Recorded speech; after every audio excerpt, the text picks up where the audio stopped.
Hello everyone, welcome to my YouTube channel building engineers Adda official. आज का topic हमने select किया है IS 2062 की मैकेनिकल प्रॉपर्टीज़ को। इससे पहले हमने IS 2062 की केमिकल कंपोजिशन को, डिफरेंट ग्रेड्स क्या क्या कवर होते हैं IS 2062 में, उनकी सब क्वालिटीज़ क्या क्या अवेलेबल हैं हर एक ग्रेड में, और उनका मीनिंग क्या है, ग्रेड का नाम किस बेसिस पर रखा गया है, किस ग्रेड में इम्पैक्ट टेस्ट रिक्वायर्ड होता है या नहीं होता है, और सब क्वालिटीज़ का मीनिंग क्या है, और जितने भी आपके स्पेसिफिकेशन है टेस्टिंग्स के लिए, like tensile test, chemical composition के टेस्टिंग का क्या स्टैंडर्ड है, डायमेंशनल टॉलरेंस के लिए क्या स्टैंडर्ड है, और जो भी एब्रीविएशन है, टर्म्स हैं इस स्पेसिफिकेशन में, उसके ऊपर वीडियो हम ऑलरेडी बना चुके हैं। इसके लिए मैं डिस्क्रिप्शन बॉक्स में लिंक मैं छोड़ दूंगा, वहाँ पे जाके आपको इसको देख सकते हैं। बहुत ही इंटरेस्टिंग वीडियो है। अगर आपको मेरे वीडियोस अच्छे लगते हैं तो आप मेरे चैनल को सब्सक्राइब करें और वीडियोस को लाइक करें और शेयर भी करें, सो दैट जो वीडियोस हैं वो ज़्यादा से ज़्यादा लोगों तक पहुँचे। सबसे पहले हम आज की वीडियो में सबसे पहले मैकेनिकल प्रॉपर्टीज़ को डिस्कस करने से पहले हम ये देखेंगे कि उनका सैंपल है वो जो प्रोडक्ट्स हैं उनसे डिफरेंट शेप्स होती हैं प्रोडक्ट की, जैसे प्लेट हो गया, स्ट्रिप हो गई, बार हो गए, सेक्शंस हो गए, तो उनकी अलग अलग शेप होती है। तो उनके अकॉर्डिंग आपका सैंपल किस लोकेशन से ड्रॉ करना है, और number of sample, tensile test के कितने सैंपल होंगे, बेंड टेस्ट के सैंपल कितने ड्रॉ करने हैं, इम्पैक्ट टेस्ट में सैंपल ड्रॉ कैसे करना है, और टेम्परेचर क्या रहेगा डिफरेंट ग्रेड्स के लिए। वो हम डिस्कस करेंगे, और देन टेबल 2 पर हम आएंगे, टेबल 2 को डिस्कस करेंगे हर एक ग्रेड के लिए।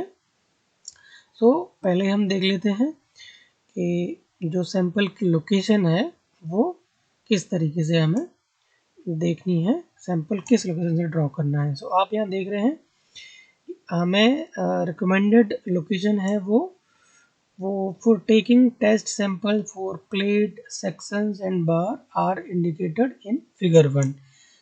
ये सेक्शंस हैं, इनकी लोकेशन है वो फिगर 1 में दी गई है। फिगर 1 आप यहाँ देख रहे हैं, ये फिगर 1 है। और यहाँ पर देखेंगे ये L टाइप का सेक्शन है, ये T टाइप का है, ये डबल L हो गया, ये I हो गया। ये आपको डिफरेंट शेप्स में आपको प्रोडक्ट से दिखाई दे रहे हैं। और ये प्लेट है, ये प्लेट का एक एग्जांपल है, और ये बार का एग्जांपल है। इस सब में आप देख रहे हैं कि सब में सैंपल किस तरीके से ड्रॉ करना है। यहाँ पे एज से 1/3 दिया गया है, जो सैंपल है, जो हैचिंग करके दिखाई गई है वो आपका सैंपल ड्रॉ हो रहा है। सैंपल का जो सेंटर है वो 1/3 होना चाहिए बार की एज से, और बेब के आउटर से इधर से 2/3 होना चाहिए। इसी तरीके से ये डिफरेंट शेप्स में कवर्ड है। हम एग्जांपल लेते हैं, ये है प्लेट, और इसकी लंबाई को हम मान के चलते हैं कि 12 मीटर की लंबाई है। तो ये आपको दिखाई दे रहा है सेंटर है। सेंटर से 2/3 आप देखेंगे, ये है आपका सैंपल। सैंपल का सेंटर 2/3 पे होना चाहिए। 2/3 कितना होगा 12 मीटर का, 4 मीटर हो गया। और अगर एज से देखेंगे तो 1/3 होगा। 1/3 आपका 6 मीटर का 1/3 हो जाएगा 2 मीटर। ये आपको इस तरीके से सैंपल ड्रॉ करना है, और डायगोनली भी आप इस तरीके से ड्रॉ कर सकते हैं, 2/3 सेंटर से इधर और 1/3 एज से इधर से। चलिए अब हम देखते हैं टेंसाइल टेस्ट के लिए क्या स्पेसिफिकेशन है। नंबर ऑफ टेंसाइल टेस्ट हैं वो आपके 2 रहेंगे, पर कास्ट या फिर पर हीट। आपको MTC जब भी आप रिव्यू करेंगे तो आपको 2 टेंशन टेस्ट की रिजल्ट्स होनी चाहिए आपकी TC में, और इनका जो स्पेसिफिकेशन है जिसके अकॉर्डिंग आप टेस्टिंग करेंगे वो है IS 1608। अब देखते हैं हम बेंड टेस्ट को, और टेंसाइल टेस्ट की जो रिक्वायरमेंट्स हैं वो कहाँ दी हुई है, टेबल 2 में, उनको कंप्लाई करना चाहिए। अब हम आते हैं बेंड टेस्ट के लिए। तो बेंड टेस्ट की जो नंबर है वो भी आप देखेंगे यहाँ पे 2 हैं, पर कास्ट या फिर पर हीट के बेसिस पर है। इनकी डायरेक्शन है वो आप देखेंगे, एक तरफ लिखा है क्लास ऑफ स्टील प्रोडक्ट और दूसरी तरफ लिखा है कि डायरेक्शन क्या रहेगी बेंड टेस्ट की। प्लेट और स्ट्रिप के लिए है क्रॉस वाइज, सेक्शंस के लिए है लेंथ वाइज, और फ्लैट और बार्स के लिए है लेंथ वाइज। तो ये डायरेक्शन हो गई, और इनके लिए जो स्टैंडर्ड है वो IS 1599 के अकॉर्डिंग आपको बेंड टेस्ट परफॉर्म करना है। इसी तरीके से क्लॉज नंबर है 12, इसमें इम्पैक्ट टेस्ट को हम नेक्स्ट वीडियो में कवर करेंगे। अब इससे पहले हम देख लेते हैं टेबल 12 को, सॉरी टेबल 2 को। सो टेबल 2 में रिजल्ट्स ग्रेड्स वाइज दिए हुए हैं, टेंसाइल और परसेंटेज इलॉन्गेशन हो गया, इम्पैक्ट टेस्ट हो गया। सो ये टेबल 2 है। टेबल 2 में थोड़ा सा जूम कर लेते हैं टेबल को।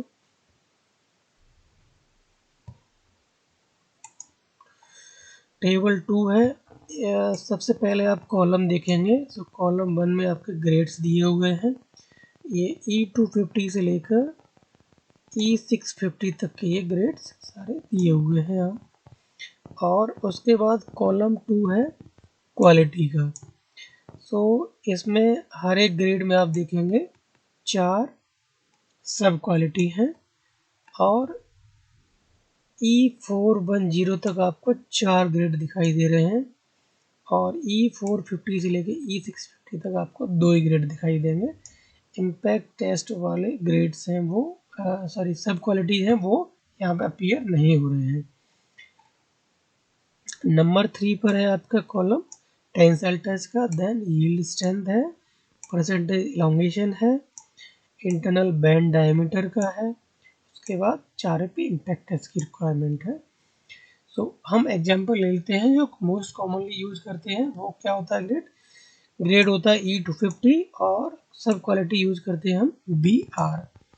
सो BR के लिए मिनिमम टेंसाइल स्ट्रेंथ चाहिए वो 410 मेगा पास्कल मिनिमम होना चाहिए, और यील्ड स्ट्रेंथ जो देखेंगे वो 250 MPa होगा।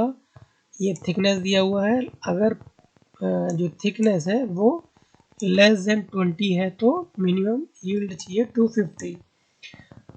20 to 40 mm तक की थिकनेस के लिए आपका यील्ड स्ट्रेंथ चाहिए मिनिमम 240 MPa, और अगर इससे भी ज़्यादा थिकनेस होती है, 40 mm से ऊपर थिकनेस जा रही है, तो उस केस में 230 MPa यील्ड स्ट्रेंथ मिनिमम चाहिए होता है। सो जैसे जैसे थिकनेस आपकी बढ़ रही है तो आपकी ये जो यील्ड स्ट्रेस है वो कम होते जा रहे हैं। उसके बाद देखेंगे आप परसेंटेज इलॉन्गेशन।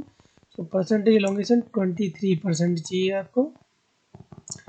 बैंड की डायमीटर है वो लेस देन 25 mm थिकनेस के लिए वो 2T चाहिए, थिकनेस का 2 टाइम्स, और 25 mm से अगर ज़्यादा होता है थिकनेस तो उस केस में आपको चाहिए 3T। और 4P इम्पैक्ट टेस्ट के लिए आप देख रहे हैं टेम्परेचर है डिग्री सेल्सियस में इस वाले कॉलम में, और मिनिमम जूल की रिक्वायरमेंट है वो इस तरफ दी हुई है। सो ग्रेड सब क्वालिटी ए के लिए तो इम्पैक्ट टेस्ट चाहिए नहीं होता है, और ग्रेड BR के लिए होता है ऑप्शनल, और इन केस अगर आप परफॉर्म करते हैं इम्पैक्ट टेस्ट तो रूम टेम्परेचर पे आप परफॉर्म करेंगे, और 27 जूल मिनिमम वैल्यू चाहिए होती है आपको। अब यहाँ पे नोट्स दिए हुए हैं, इंटरनल बैंड डायमीटर देखेंगे यहाँ पे लिखा है नोट 2 को रेफर कर रहे हैं, और इसी तरीके से 4P इम्पैक्ट टेस्ट में भी नोट 3 कर रहे हैं। तो सबसे पहले हम नोट 2 देखते हैं। तो नोट 2 में लिखा है bend test not required for thickness greater than 25 mm for grades E300 to E650। अगर थिकनेस 25 mm से ज़्यादा है तो E300 to E650 तक ग्रेड्स के लिए बैंड टेस्ट की रिक्वायरमेंट नहीं होती है। ये आपको दिखाई दे रहा है 25 mm से ऊपर होते ही, आपको दूसरे कलर में करके दिखा देता हूँ। 25 mm से ऊपर की थिकनेस के लिए केवल 2 ग्रेड्स के लिए बैंड चाहिए होता है, E250 और E275।